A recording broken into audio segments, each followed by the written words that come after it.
గర్భిణి దగ్గర నుంచి అనారోగ్యం ఉన్న ప్రతి ఒక్కరికి కూడా కాసిన పాలు తీసుకోండి అంటారు. కానీ ఆ పాలే కల్తీ అవుతాయి అంటే, పోనీ పాలల్లో కల్తీ అంటే కాసిన నీళ్ళు ఎక్కువ పోస్తాం. అలా కాదు, అసలు పాలు కాని పాలు తయారు చేసేటటువంటిది ఇంతకుముందు హైదరాబాద్ లాంటి చోట్ల చూసాం, ఇప్పుడు ఆంధ్రాకు కూడా పాకేసింది.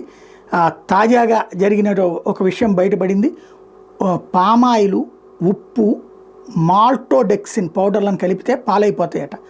ఈ మిశ్రమాన్ని పాలల్లో కలుపుతున్నారట. ఇది తాజాగా అనంతపురం జిల్లాలో వెలుగులోకి వచ్చింది. ఈ కల్తీ పాలన విజయ, గాయత్రి డైరీలకు సరఫరా చేస్తున్నట్టు తెలియదు. దీనికి సంబంధించిన విజిలెన్స్ అధికారులు జిల్లాలోని రాఫ్తాడు మండలం బండమీదపల్లి గ్రామంలో రామిరెడ్డి నిర్వహిస్తున్న కల్తీ పాల తయారీ కేంద్రం మీద దాడులు చేపట్టారు. తన ఇంట్లో కూడా తనిఖీలు చేశారు. పాల చిక్కదనం కోసం వినియోగిస్తున్న వివిధ మిశ్రమాలను స్వాధీనం చేసుకున్నామని విజిలెన్స్ శాఖ ప్రకటించింది.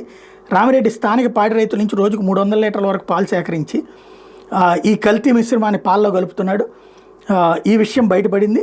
దీంతో ఈ కల్తీ పాల ద్వారా గ్యాస్ట్రిక్ క్యాన్సర్ లాంటి జబ్బులు కూడా వచ్చే ప్రమాదం ఉంది. కల్తీ పాల నమూనాలను పరీక్ష నిమిత్తం హైదరాబాద్లోని ల్యాబ్కు పంపించారు. ఫుడ్ సేఫ్టీ అధికారుల సమక్షంలో కల్తీ పాల తయారీ కేంద్రాన్ని సీజ్ చేశామని చెప్పారు.